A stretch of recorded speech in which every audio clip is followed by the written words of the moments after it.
আসসালামু আলাইকুম সুপ্রিয় ইসলামিক মিডিয়া দর্শক মণ্ডলী, আশা করি মহান আল্লাহ রাব্বুল আলামিনের অশেষ মেহেরবানির দয়ায় আপনারা সবাই ভালো আছেন। এখনকার আলোচনার বিষয় হচ্ছে কবরের আযাব সম্পর্কে একটি বাস্তব সত্য ঘটনা সম্পর্কে জানব। তাহলে চলুন আমরা সেই ঘটনাটি জেনে নিই। রাসূল সাল্লাল্লাহু আলাইহি সাল্লাম এক ইহুদি মেয়ে লোকের কবরের পাশ দিয়ে যাচ্ছিলেন, যার পরিবারের লোকেরা তার জন্য কান্নাকাটি করছিল। তখন তিনি বললেন, তারা তো তার জন্য কান্নাকাটি করছে, অথচ তাকে কবরে আযাব দেওয়া হচ্ছে। বুখারী 1212 নম্বর হাদিস। বিভিন্ন হাদিস থেকে আমরা জানতে পারি পাপী লোকদের কবরে শাস্তি দেওয়া হয়, অর্থাৎ যার দেহ যেখানে বিনষ্ট হয়েছে তাকে সেখানেই শাস্তি দেওয়া হবে, হয় তা কবরে, হয় তা শ্মশানে বা অন্য কোথাও। আর এই শাস্তি কিয়ামত দিবসের আগ পর্যন্ত চলতেই থাকবে।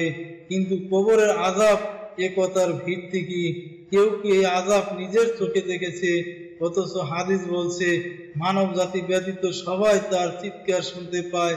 বুখারী 1235 নম্বর হাদিস। কিন্তু মানুষ শুনতে পায় না কেন?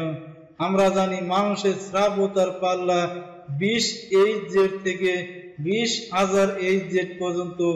এর কম বা বেশি শব্দ উৎপত্তি হলে তা মানুষ শুনতে পায় না।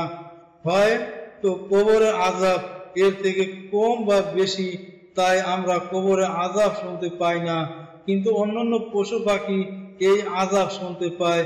আর এর একটি বাস্তব পরীক্ষা হলো পাপী বান্দা বা গলা ফাঁস দিয়ে মৃত্যুবরণকারীকে কবরে রাখার পরপরও একটি গরু সেই কবরের পাশে খুঁটি দিয়ে বেঁধে দিলে কিছুক্ষণ পর সেই গরু অস্বাভাবিক আচরণ করতে থাকবে।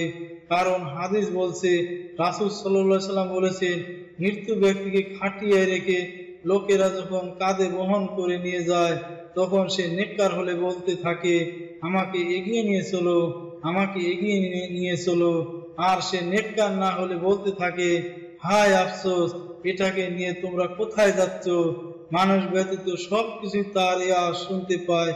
মানুষরা তো তা শুনতে পেলে অবশ্যই বেহুশ হয়ে যেত।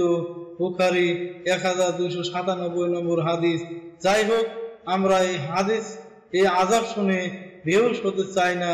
তার চেয়ে ভালো আমরা কবরে আযাবের কিছু নিদর্শন দেখার চেষ্টা করি।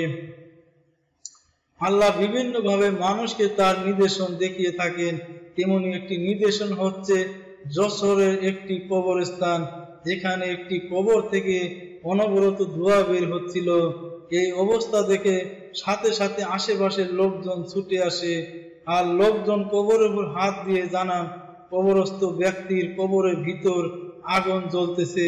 প্রথমত লোকজন ভেবেছিল কবরে গ্যাস জমে এই ধোঁয়ার সৃষ্টি হয়, কিন্তু পরবর্তীতে পরীক্ষা চালিয়ে এই ধারণা ভুল প্রমাণিত হয়। আশ্চর্যের বিষয় এই যে কবরের ভিতর ঘন্টা 2 আগুন জ্বলার পরও সেই কবরে কোনো পোড়ার অস্তিত্ব খুঁজে পাওয়া যায়নি।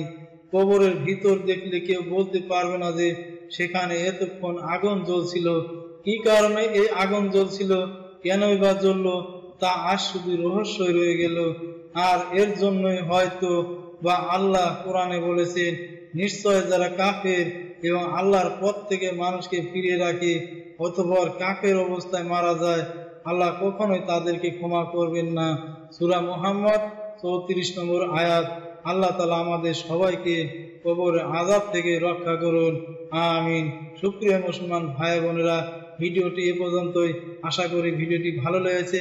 ভিডিওটি লাইক, কমেন্ট, শেয়ার করুন এবং আমার চ্যানেলটি সাবস্ক্রাইব করুন ইসলামিক ভিডিও পাওয়ার জন্য।